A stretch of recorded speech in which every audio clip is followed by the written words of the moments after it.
बिस्मिल्लाहिर्रहमानिर्रहीम अस्सलाम वालेकुम। I hope you all are doing well.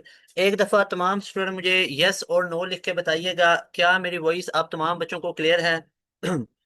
क्या मेरी वॉइस तमाम बच्चों को क्लियर है? और जो स्क्रीन आप लोगों को शेयर कर रखी है, क्या ये भी आप लोगों को शो हो रही है?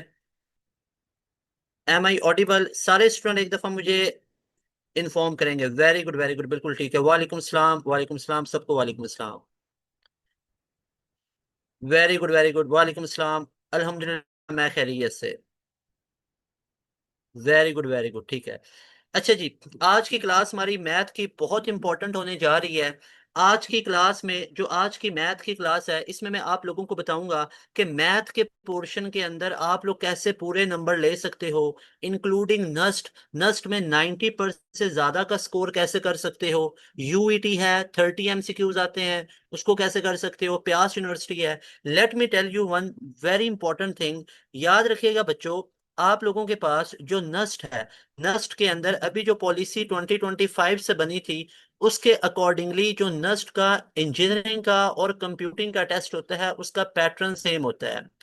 और उस पूरे पैटर्न को तो हम डिस्कस नहीं करेंगे, सबको पता ही है। 100 मैथ है, 60 फिजिक्स है, और 40 मार्क्स आप लोगों के इंग्लिश के हैं। लेकिन आज हमारा जो कंसर्न रहेगा वो उन 100 मार्क्स के साथ होगा जो 100 मैथ के एमसीक्यूज होते हैं। नस्ट में कोई नेगेटिव मार्किंग नहीं होती। अब इसमें से अगर मैं आप लोगों को टॉपर स्ट्रेटजी बताऊं तो 90% से ऊपर का स्कोर आप लोगों का टॉपर की लिस्ट में आता है। थ्रेशोल्ड अपने माइंड में आज से बिठा लो।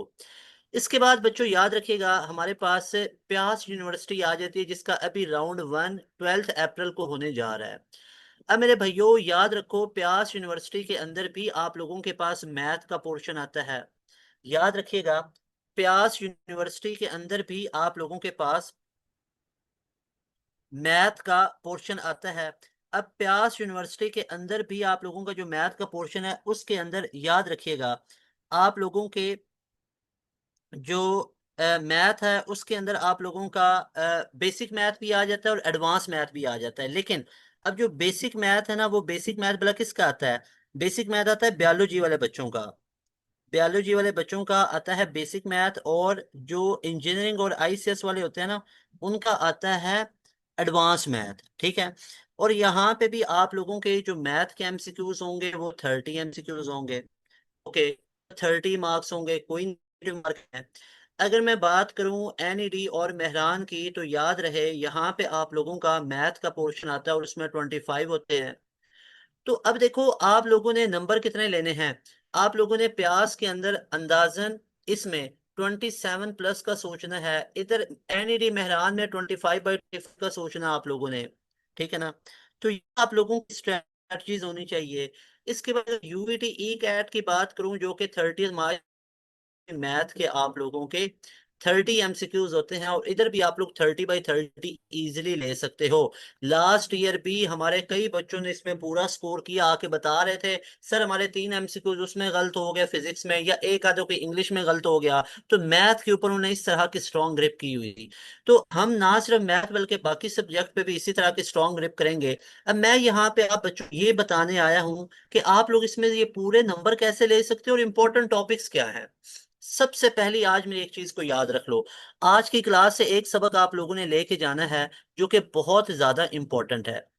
वो तमाम बच्चे जो कोई भी एंट्री टेस्ट की तैयारी कर रहे हैं या कोई भी एंट्री टेस्ट देने जा रहे हो, अगर आप बच्चों ने ये माइंड में एक परसेप्शन बना रखा है कि हम सिलेक्टिव पढ़ के जाएंगे, या हम लोग कुछ चंद चीजें या चंद एक चैप्टर्स को पढ़ के जाएंगे और हम अपना पूरा स्कोर कर लेंगे, तो याद रखिएगा, नस्ट के एनईटी के अंदर आपका स्कोर कभी भी 120 से ऊपर नहीं जाएगा। आपका ई कैट के अंदर स्कोर कभी भी 250 प्लस में नहीं जाएगा। आपका प्यास यूनिवर्सिटी में जो स्कोर है वो 50 प्लस में नहीं जाएगा। आपका एनटीएस नेट में स्कोर 70 प्लस में नहीं जाएगा। ये मैं आप बच्चों को एक रियलिटी बता रहा हूँ। कौन से बच्चे जो ये सिलेक्टिव पढ़ने की आदत है, भाई आप एंट्री टेस्ट की तरफ फिर ना आए अगर आपसे सिलेक्टिव ही पढ़ा जाता है। क्योंकि मैं आपको वो चीज बताऊंगा जिसके लिए आपको मैं प्रिपेयर भी करूंगा, ताकि आप मेंटली प्रिपेयर हो जाओ तमाम बच्चे। भाई ये सिलेक्टिव पढ़ के जाना, खुदारा इस चीज से बाहर निकलो। आप ये बच्चों कोई बोर्ड का एग्जाम नहीं देने जा रहे, आप अपना कोई कॉलेज का send up pre send up देने नहीं जा रहे। आप पाकिस्तान की नंबर 1 यूनिवर्सिटी, आपको पता है पाकिस्तान की रिप्रेजेंटेशन होना पूरी दुनिया में, तो इसकी एजुकेशन में तो इसकी यूनिवर्सिटीज पहले नंबर पे आती हैं। एजुकेशन के अंदर ना पाकिस्तान की यूनिवर्सिटीज का एक बहुत बड़ा नाम है। कॉलेजेस भी होते हैं, स्कूल भी, लेकिन पाकिस्तान को रिप्रेजेंट करते हैं हमारे पाकिस्तानी बच्चे, जो कि यूनिवर्सिटी से ग्रेजुएट होकर बाहर के मुल्कों में जाते हैं। और उनको टैलेंट चाहिए होता है, उनको इनकी इंजीनियरिंग स्किल्स चाहिए होती हैं।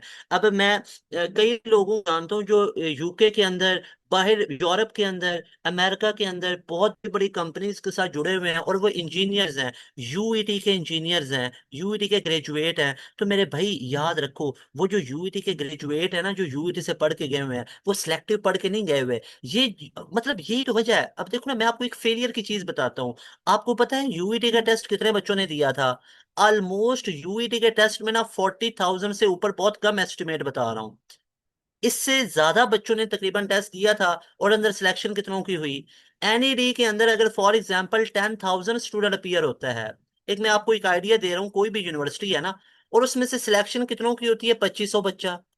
यूईटी के टेस्ट में फॉर एग्जांपल 3,000 से लेके 4,000 बच्चा सिलेक्ट हुआ। तो बाकी बच्चे यानी आप ये कह सकते हो कि पूरे एक कंप्लीट 100% में से 25% बच्चों की भी सिलेक्शन नहीं हो पाती। वो जो 75% बच्चे हैं ना, वो उन बच्चों की तरह होते हैं जो सिलेक्टिव पढ़ के जाते हैं, जो कोई ऐसा तावीज चाह रहे होते हैं कि वो जी घोल के पी लेंगे तो रातों रात तैयारी हो जाएगी, सुबह उठ के पेपर नष्ट कर देने चले जाएंगे। भाई हाँ ठीक है, इस्लामाबाद घूमने चले जाओ, H12 सेक्टर देखने का शौक है इस्लामाबाद में, H12 सेक्टर में चले जाओ। लाहौर आके यूईटी जीटी रोड के ऊपर मौजूद है, वो देख लो, बिल्कुल ठीक है। जीकी यूनिवर्सिटी स्वाबी के अंदर है, टेस्ट सेंटर स्कोर बनता है, वो देख लो। इस्लामाबाद में प्यास है, वो देखने चले जाओ। फिर टेस्ट में आप लोग उम्मीद ना लगाना, फिर ये 120 का स्कोर 200 पे, ये वाला माइंड में रखना। ठीक है, फिर हालात को ना आप लोग ठहराना कसूरवार, नहीं जी वो हालात ठीक नहीं थे, वो जी हमारे घर में वो सही पढ़ाई का वही नहीं सिस्टम, ये नहीं था वो नहीं था, फिर ऐसी चीजें कहोगे। अब मेरी बात को ध्यान से सुनो। हमने क्या करना है, हमने साल जाया नहीं करना मेरे भाई। हमने ना कोई 4-5 महीने भी जाया नहीं करने हैं। हमने ना 4-5 महीने भी जाया नहीं करने हैं। हमने क्या करना है, 2 महीने में अपना एंट्री टेस्ट को तैयार करना है। और उसके बाद हमने बोर्ड भी तो देना है। भाई हमने बोर्ड भी तो देना, पार्ट 2 नहीं देना क्या? 4-5 महीने इसी को लेकर बैठे रहोगे? ठीक है। और अच्छा, कोई गैप ईयर का बच्चा है, भाई गैप ईयर के बच्चे मेरी बात को ध्यान से सुनो। 2 महीने में हमने तैयार करके उसके बाद हमने मल्टीपल ऑप्शन बनाने हैं। क्या नस्ट के ऊपर ही सारी चीजें रिलाय करनी? क्या जीके का स्कॉलरशिप नहीं ले? क्या जीके का नहीं लेना? क्या आपने हबीब यूनिवर्सिटी का स्कॉलरशिप नहीं लेना? क्या आपने फास्ट के अंदर स्कॉलरशिप नहीं लेना? क्या आप लोगों ने यूईटी ई कैट के अंदर टॉप नहीं करना? ये सिर्फ एक नस्ट ही देना है, करना है ना, सारे ऑप्शन बनाने हैं। तो एक नस्ट को लेके 5-6 महीने आपने लगा दिया, राउंड 1 भी 2 भी 3 भी। किस समझदारी वाली बात नहीं, सेम मिस्टेक्स कर रहे हो। अब मेरी बात को सुनो, आप लोगों ने सिलेक्टिव पढ़ने की आदत छोड़ देनी है। मैं आप लोगों को पहले नंबर पे जो एडवाइस कर रहा हूं वो ये है, थोरोली सारा पढ़ के जाओ। पहले मैं लेआउट बता रहा हूं, अब इसका सोल्यूशन, अभी आपको प्रॉब्लम बताई है, अब इसका मैं सोल्यूशन बता रहा हूं, ठीक है। और इसके बाद मैं आपको तमाम यूनिवर्सिटीज के इंपॉर्टेंट टॉपिक्स बताऊंगा, और वो इंपॉर्टेंट टॉपिक्स 100% आप लोगों के वैलिड होंगे। अब मेरी बात को सुनो। सोल्यूशन नंबर 1 कि आज से थोरोली और कंप्लीट पढ़ने की आदत लगाएंगे, यानी कंप्लीट स्टडीज हम करेंगे। भाई ये मैथ के अलावा सब पे अप्लाई करो, मैथ को भी कंप्लीट पढ़ो, बाकी सब्जेक्ट को भी पढ़ो। कंप्लीट स्टडीज करेंगे। इधर you are preparing for NUST, UET, PIEAS, GIKI यानी रिमेरान, किसी की भी तैयारी कर रहे हो, कंप्लीट पढ़ोगे। ठीक है, कोई चीज को छोड़ के नहीं जाओगे। उसके बाद जो पास एजुकेशन सिस्टम के बैच के आप लोग तमाम बच्चे हो, आप लोगों को एक चीज का पता है, कदर भी होगी, मैं ये नहीं कहूंगा, लेकिन आपको उसकी इंपॉर्टेंस इस लेवल की नहीं पता जिस लेवल की हम लोग जानते हैं। कि ये जो चीजें आपको प्रोवाइड की हुई हैं, क्या क्या हमने आपको प्रोवाइड कर रखे हैं, लेक्चर नोट्स, आप नस्ट का कोई भी दुनिया जहां से एमसीक्यूज उठा के लेके आए, आपको हमारे वो लेक्चर नोट्स में पड़ा होगा। अब बच्चा नॉर्मली मिस्टेक क्या करता है कि उसके पास वो लेक्चर नोट्स मौजूद है, वो डेली की लाइव क्लास ले लेता है, लेकिन वो उधर से पढ़ने की जहमत नहीं करता। तो ये आपका फॉल्ट, इसको भी दूर करना है। देखो ना, मेरी बात वो सुने और उन पे वो अमल करें, और उसके बाद 1 महीने के बाद आके मुझे अपने रिजल्ट बता दें कि आपका रिजल्ट कितना बूस्ट हुआ है। मैं आपको गारंटी से कह रहा हूँ 170 प्लस में स्कोर आएगा। और आए हुए हैं हमारे कई बच्चों के, आपके सीनियर हैं, आपको बहुत अच्छे से पता है। सुने, कंप्लीट पढ़ेंगे। भाई जो बैच के बच्चे हैं, जो लेक्चर नोट्स आपको दिए गए हैं, मैं इतनी बड़ी आपको बात कह रहा हूं कि आप कोई भी नस्ट का एमसीक्यूज, यूईटी का, प्यास को उठा के ले आओ, हमारे नोट्स में मौजूद हैं। वो नोट्स किसी बुक को सामने रख के नहीं बनाए गए, किसी भी एक बुक को। वो आपकी पीटीबी की बुक, आपके ए लेवल का सिलेबस, आपके सिंध वाली साइड का जो सिलेबस है, केपीके वाले हैं, जो फेडरल वाले हैं, इन सब बुक्स को पढ़ने के बाद हमारे एक्सपर्ट ने वो नोट्स तैयार कर रखे हैं। भाई अगर तुम लोग वो पढ़ोगे ही नहीं, पढ़ के ही नहीं जाओगे, सिंपल क्लास ली या कोई एंड गेम देख के चला गया, और वो भाई वो एंड गेम, वो सारी चीजें तब यूजफुल होती हैं जब आपने बच्चों सारा पढ़ा होता है, लेक्चर नोट्स को भी पढ़ा होता है, उसके बाद जाके आप एंड गेम सुनते हो, फिर जाके आपके तैयारी 100/100% होती है। सही है। तो हमें सर क्या एडवाइस है? नंबर 1 है जी, कंप्लीट पढ़ने की आदत डाल लो। नोट्स पढ़े हुए हैं, नोट्स को पढ़ो। अब उसका मैं लेआउट आपको बताता हूँ। नोट्स पढ़ना, अब मैं भी आपकी जगह हूं ना, मैं इससे उलझूंगा, मेरा दिल नहीं करेगा नोट्स पढ़ने का, नॉर्मली जो पार्ट 2 का बच्चा होता है। अब इसका मैं हल बताता हूँ, मैं आपको हल बताता हूँ। अभी तो रमजान मुबारक चल रहा है, रमजान की भी रूटीन बता देता हूँ और उसके बाद की भी। अब लेक्चर नोट्स की आदत पता है क्या है? लेक्चर नोट्स आप लोग ऐसे कोशिश करो कि जो डेली का आपका मैथ आपकी डेली बेसिस पे हो रही है, जो डेली का आप लोगों का लेक्चर चलता है ना, उस डेली के लेक्चर को ही आप लोगों ने डेली स्टडी करना है। डेली स्टडी करना है। ये किन बच्चों के लिए है? जो पार्ट 2 के अंदर है। क्योंकि आपकी माशाल्लाह से जो डेली की लाइव लेक्चर वाली रूटीन है ना, इसमें सिलेबस आपका 2 महीने के अंदर कवर अप हो जाता है। जहाँ टेस्ट करीब हो जाए, आपकी स्पेशल क्लासेस अंदर आ जाती हैं, उसमें कवर हो जाता है। तो भाई जो चैप्टर आप पढ़ रहे हो ना, उसके लेक्चर नोट्स पढ़ो, लेकिन एक करेक्शन कर लो। करेक्शन ये है कि जो आपके उस्ताद मोहतरम ने आपको पढ़ाना है, आप वो वाला टॉपिक पहले पढ़ के आओ। कैसे? अब जो पार्ट 2 का बच्चा है, वो उसको एक दफा पहले पढ़ के आए। मिसाल के तौर पे, आपको टीचर ने पढ़ाना है आज कोनिक सेक्शन, और कोनिक सेक्शन में उन्होंने आपको पहले सर्कल पढ़ा दिया है। अब आज उन्होंने आपको पैराबोला पढ़ाना है। तो मेरे भाई आप पैराबोला को भी पढ़ लो, आप एलिप्स को भी पढ़ लो, आप हाइपरबोला को भी पढ़ लो, और फिर जब वो टीचर पढ़ाएगा ना, तो आपको 100% समझ आएगी। लेक्चर नोट्स कोई एक्स्ट्रा नहीं पढ़ रहे, जो डेली का लेक्चर चल रहा है उसी के लेक्चर नोट्स पढ़ रहे हो। जो चैप्टर शुरू हुआ है ना, कोशिश करो उसे 1 से 2 दिन में उसके लेक्चर नोट को खत्म पढ़ दो, खत्म कर लो, पढ़ लो। फिर वो फिर आप 3 दिनों में वो चैप्टर खत्म करवाए, क्योंकि हम डिटेल में पढ़ाते हैं, तो ये ऐसे तो नहीं ना आपको एक दिन में चैप्टर हो जाए। तो हम ना आपको 2 2 3 3 होते हैं, किसी पे 4 भी लग जाते हैं, किसी पे मान लो 5 भी लग गए, ठीक है ना? तो आपने क्या करना है, 1 से 2 दिन।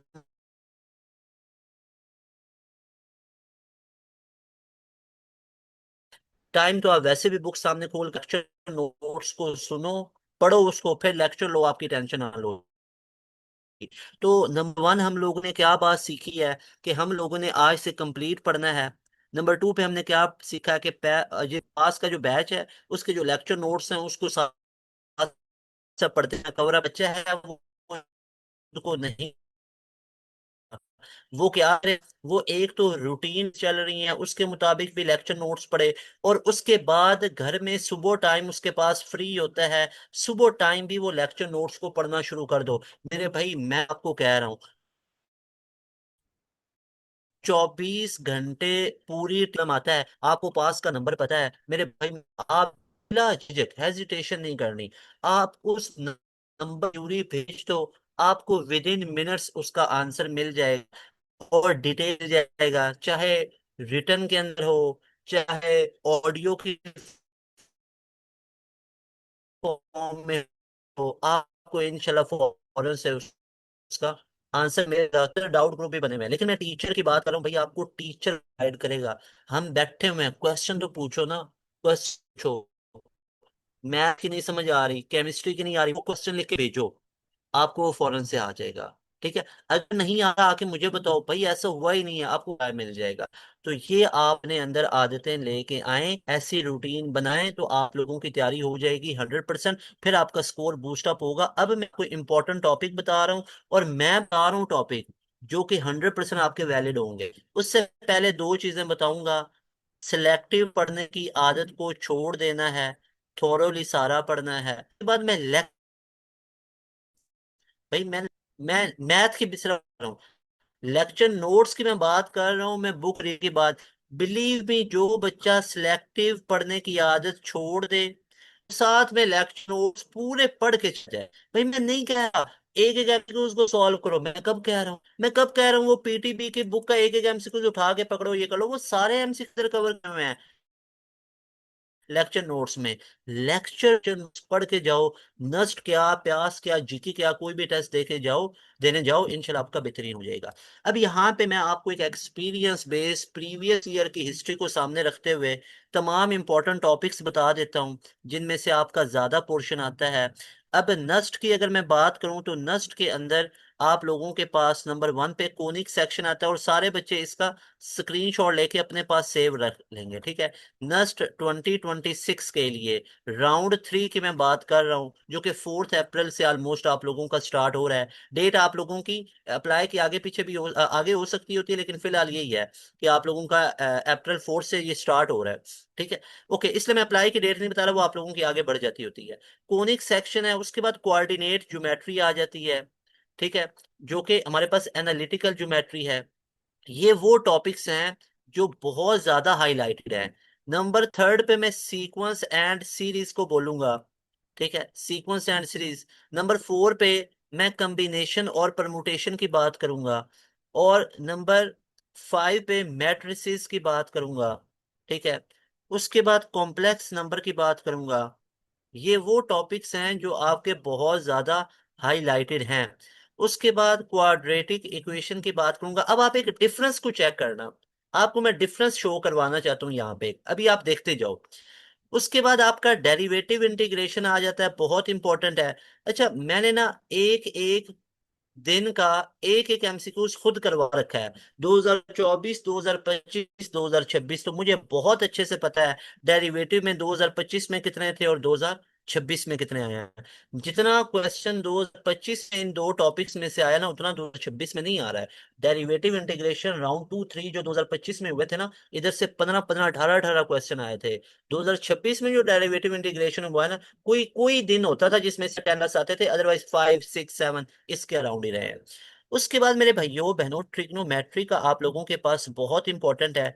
ट्रिग्नोमेट्री का पोर्शन आप लोग करके जाओ। अब इसके बाद आप लोगों के पास आ जाता है मैथमेटिकल इंडक्शन, जिसको बाइनोमियल थ्योरम और बाइनोमियल सीरीज के नाम से आप लोग जानते हो। बाइनोमियल थ्योरम है या बाइनोमियल सीरीज है। अब इसके बाद आप लोगों के पास एक वेक्टर है। अब वेक्टर 2025 में एक ऐसा टॉपिक रहा जिसमें सबसे ज्यादा एमसीक्यूज आए थे राउंड 2 के अंदर, जो कि फेब के महीने में हुआ था। राउंड 2 आप मेरी पुरानी वीडियो निकाल के देख लो। 2025 का जो राउंड 2 हुआ था फेब के महीने में, उसमें वेक्टर वाले चैप्टर में सबसे ज्यादा क्वेश्चन थे। यस, कोनिक सेक्शन से भी ज्यादा क्वेश्चन वेक्टर वाले चैप्टर में से आए हुए थे। तो अब अगर मैंने इसको लास्ट पे लिखा है, देखो ना, अब इस इंपॉर्टेंट टॉपिक का क्या नुकसान होता है। तो अब बच्चा समझेगा वेक्टर में से तो 2 3 आने हैं, भाई क्या पता आपके पेपर में राउंड 3 में इधर से 20 एमसीक्यूज आ जाएं, कोनिक सेक्शन में से 6 आ जाएं 8 आ जाएं। नॉर्मली कोनिक सेक्शन में से 15 20 25 ही आते हैं, 15 18 14। लेकिन वेक्टर वाला चैप्टर, तो ये नस्ट का टेस्ट इतना रिस्की है, नस्ट का टेस्ट इतना रिस्की होता है। अच्छा जी, उसके बाद आपके पास आ जाता है पार्शियल फ्रैक्शन वाला। पार्शियल फ्रैक्शन, इम्प्रॉपर और प्रॉपर, और उसके बाद लीनियर इनइक्वालिटीज आप लोगों के पास आ जाता है। लीनियर इनइक्वालिटीज, इनको अच्छे से करके आप लोगों ने जाना है। इसके बाद आप लोगों के पास एल हॉपिटल रूल आ जाता है, तो ये आप लोगों के पास बहुत ज्यादा इंपॉर्टेंट है। फिर सेट्स एंड फंक्शंस आ जाता है। इस टॉपिक को भी अच्छे से आप लोगों ने पढ़ के जाना है। तो इन शॉर्ट कि आप लोगों ने टॉपिक कोई छोड़ के नहीं जाना, लेकिन जिनको मैं येलो के साथ हाईलाइट कर रहा हूँ, आप समझ जाएं कि इनके बगैर नस्ट में गुजारा नहीं है।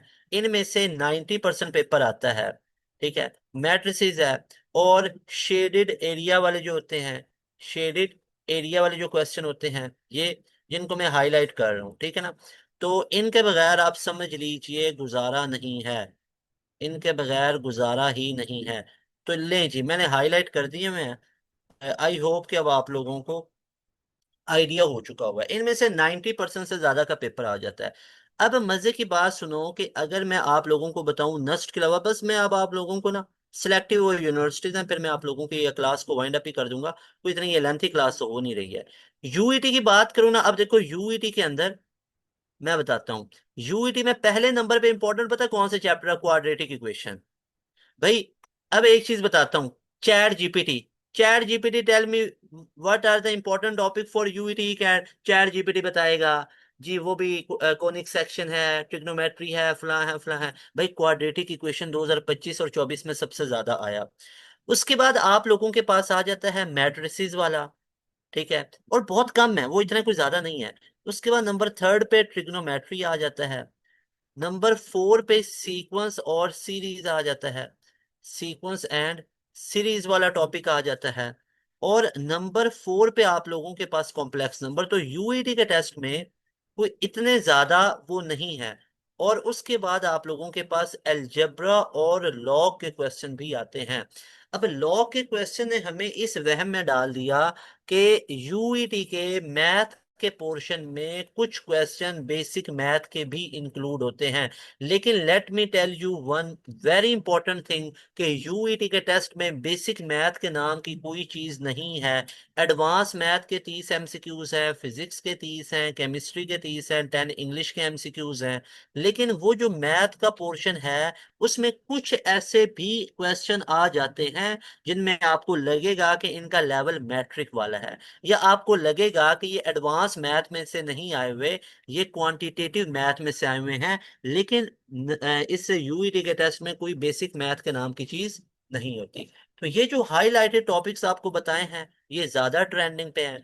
बाकी डेरिवेटिव इंटीग्रेशन में से दो दो तीन तीन क्वेश्चन लास्ट टाइम भी आए हुए थे, और एक दिन में तो इस इंटीग्रेशन में से तो बिल्कुल भी नहीं आया हुआ था। तो ये कोई इतने ज्यादा हाईलाइटेड टॉपिक नहीं है यूईटी के लिए। तो क्या सर इसको छोड़ दें? बिल्कुल भी ना छोड़ें, सारा पढ़ के जाओ।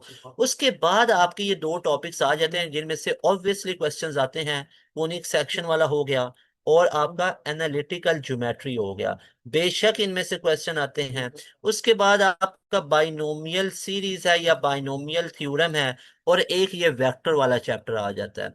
तो आई होप आप लोगों को अंदाजा हो चुका होगा, ये वेक्टर वाला ज्यादा इंपॉर्टेंट है, क्वाड्रेटिक इक्वेशन वाला है, मैट्रिसेस वाला है, ट्रिग्नोमेट्री वाला है, सीक्वेंस सीरीज वाला है, अलजेब्रा वाला है, कॉम्प्लेक्स नंबर है, और कोनिक सेक्शन है, और एनालिटिकल ज्योमेट्री। ज्यादा अगर मैं बताऊं तो जिन पे ग्रीन टिक लगा रहा हूं, इनके बगैर समझिए गुजारा ही नहीं है, इनके बगैर गुजारा ही नहीं है। ये सबसे ज्यादा इंपॉर्टेंट है। ओके, उसके बाद बच्चों आपके पास आ जाता है प्यास यूनिवर्सिटी। अब प्यास यूनिवर्सिटी में याद रखो, आप लोगों के पास सबसे पहली जो चीज आती है इंपॉर्टेंट टॉपिक्स, ठीक है। एंड पे आप लोगों के लिए एक दो अनाउंसमेंट है, बहुत इंपॉर्टेंट है। बस आपकी क्लास 5 से 10 मिनट में मैं ऑलमोस्ट वाइंड अप कर दूंगा। ओके, अब प्यास यूनिवर्सिटी में भी आप लोगों के पास जो इंपॉर्टेंट आ जाता है, मैथ एडवांस मैथ की बात कर रहा हूँ। इसमें आपके पास वेक्टर वाला चैप्टर बहुत इंपॉर्टेंट है। ट्रिग्नोमेट्री आप लोगों के पास बहुत इंपॉर्टेंट है। उसके बाद आप लोगों के पास डेरिवेटिव भी यहाँ पे इंपॉर्टेंट है। उसके बाद इंटीग्रेशन भी है। अच्छा, आप लोग दूर क्यों जाएं, इतनी ज्यादा लंबी चौड़ी बहस से बेहतर है आप लोग लिखो यूट्यूब पे ना, 2025 का ओरिजिनल पेपर मैंने सॉल्व करवा रखा है। 2025 मैथ पेपर, प्यास भी आगे अंदर लिख लेना, 2025 प्यास math paper by pass education system, pass education system, ये प्रॉपर आप लोगों ने लिखना है। तो आपको ना वो पेपर आ जाएगा, और वो मैंने करवाया हुआ है, स्मार्ट बोर्ड पे है। स्मार्ट बोर्ड पे मैंने वो लेक्चर करवाया हुआ, आई गेस सो।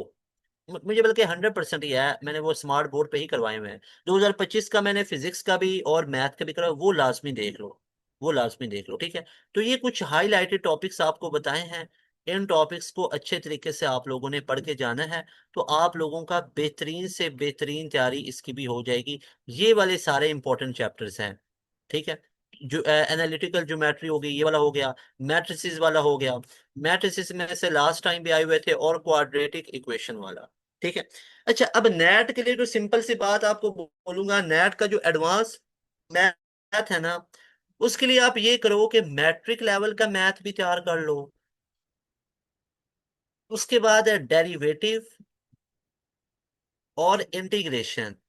डेरिवेटिव और इंटीग्रेशन ये कर लो, एनटीएस की बात कर रहा हूँ, एनटीएस नेट वगैरह की, ठीक है। तो इनको अच्छे तरीके से कर लो। बाकी रिमेंबर, फास्ट यूनिवर्सिटी के लिए भी कंप्लीट, नस्ट के लिए भी कंप्लीट, और इसके अलावा जीके के लिए भी कंप्लीट। ये वो वाले यूनिवर्सिटीज हैं जिनमें आपको 100 में से 100% तैयार करके जाना है। हाँ, यूईटी के कुछ सिलेक्टिव टॉपिक हैं जिनमें से ज्यादा आता है। प्यास में भी सिलेक्टिवनेस आ जाती है, मैं किसी हद तक मानने को तैयार हूँ। एनईडी के अंदर भी, मेहरान के अंदर भी। लेकिन ये जो यूनिवर्सिटीज है ना, ये बड़ी सीरियस हैं। फास्ट, नस्ट, जीकी, इनमें कोई चीज छोड़ के जाना तो मतलब समझो कि सीधे सीधे नंबर कटवाने के मुतरादिफ है, ठीक है। इसमें मतलब ऐसा नहीं है। तो आई होप आप तमाम बच्चों को ये क्लियर हुआ है, और तमाम चीजें। अच्छा, ये मैं सारी पीडीएफ आप बच्चों के साथ शेयर कर दूंगा। आप जितने भी बच्चे, बैच वाले बच्चे हैं ना, जितने भी बच्चे ये पासियंस मुझे सुन रहे हैं, आप तमाम बच्चों को ये सारी की सारी पीडीएफ अभी ही, जैसे ये लेक्चर खत्म होगा ना, इंशाल्लाह आपको उधर शेयर कर दी जाएगी। ये अभी ही आपको मैं शेयर करवा देता हूँ, ठीक है। ओके। तो अब आप लोगों को आइडिया हो चुका हुआ है। उसके बाद मैं मजीद आपको वैसे एक मतलब बताना चाहता हूँ अपनी तरफ से, कि नस्ट में स्कोर आप लोगों का 155 तक या इससे ज्यादा हो तो सिक्स डिपार्टमेंट H12 में जा सकते हो, ठीक है। H12 में कई बच्चों की क्यूरीज होते हैं ना, तो मुझे वो बड़ा होता है, बेचारे बच्चे इधर उधर पूछ रहे होते हैं, तो ना मतलब कमेंट्स में कहीं पे तो हर जगह आपको रिप्लाई नहीं भी कर सकते हैं। तो इसलिए मैं सोचा मैं आपको इधर बता देता हूँ। नस्ट में 155 से ज्यादा या उसका स्कोर आए तो सिक्स सिक्स आपको इलेक्ट्रिकल भी देता है, कंप्यूटर साइंस, सॉफ्टवेयर इंजीनियरिंग देता है। उसके अलावा अगर आप नस्ट के बिजनेस स्कूल में जाना चाहते हो, आपको पता है इस्लामाबाद कैंपस में ना सिक्स डिपार्टमेंट के सामने ही एनबीएस है। तो एनबीएस में जाना चाहते हो तो 150 का टारगेट स्कोर अपने माइंड में रखना है।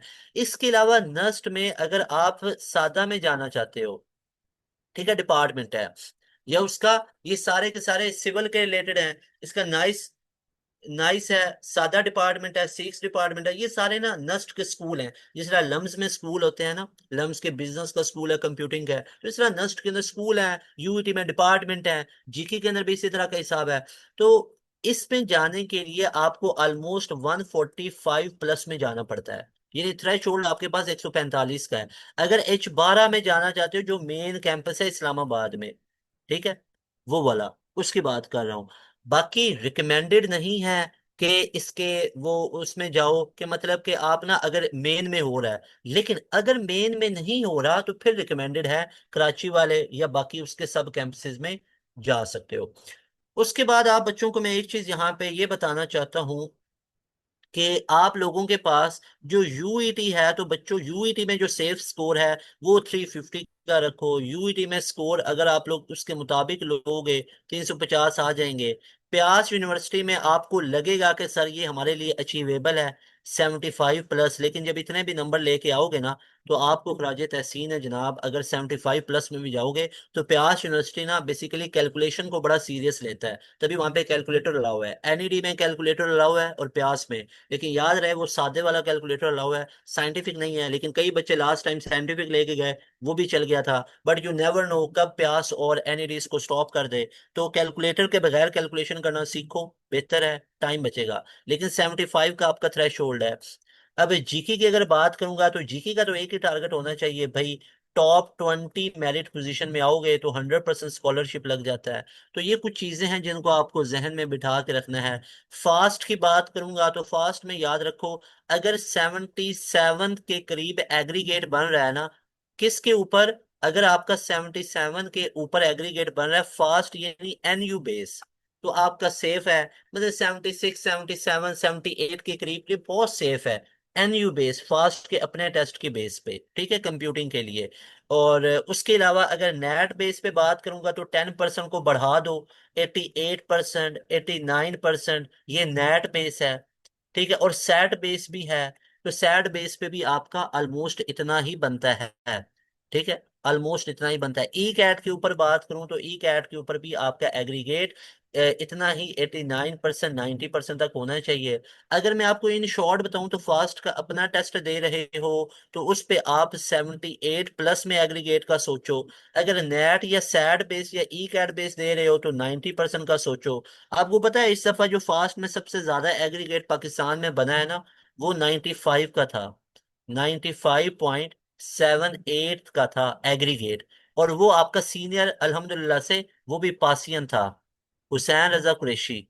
लाहौर में उनका उन्होंने एडमिशन लिया है, इस्लामाबाद में भी हो गया था, लेकिन फिर बच्चा वो भी देखता है ना मैं कहाँ पे रहता हूँ, तो वो अपने सिटी वाइज वो देखता है। तो इतना एग्रीगेट आया था पास एजुकेशन सिस्टम का। और जो अल्हम्दुलिल्लाह पहली जितनी भी टॉप पोजीशन थी ना, वो इधर ही बच्चों की थी। तो मतलब आपके लिए एक मोटिवेशन है यार, ये कोई इतना ज्यादा स्कोर नहीं है 90 का इतना एग्रीगेट लेना। आप इसको बहुत अच्छे से कर सकते हो। आई होप जो मैंने चीजें आप लोगों के साथ हाईलाइट की हैं, आप लोगों को वो क्लियर हुई हैं और आप इन पे अमल भी करेंगे। बात ये होती है मेरे भाई मेरी बहन, याद रखना, चीजें आप लोगों ने ये पहले भी कहीं ना कहीं पे सुनी होगी, क्या आपने इन चीजों पे अमल किया है या नहीं किया वो मैटर करता है। अभी आज की क्लास आप लोगों की यहाँ पे वाइंड अप है। अस्सलाम वालेकुम।